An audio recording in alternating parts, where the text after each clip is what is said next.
क्या प्यार एक बार होता है? नहीं, ये बार बार होता है।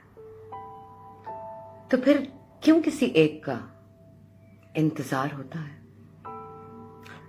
वही तो सच्चा प्यार होता है। अच्छा, प्यार भी क्या इंसान होता है? कभी सच्चा, कभी झूठा, बेईमान होता है। इसकी रगों में भी क्या खानदान होता है? और मकसद हयात नफा नुकसान होता है। प्यार तो प्यार होता है, बिछड़ भी जाए तो दिलदार होता है। जिससे भी हो, जब भी हो, शानदार होता है। हो एक बार या 100 दफा, प्यार का भी कोई शुमार होता है।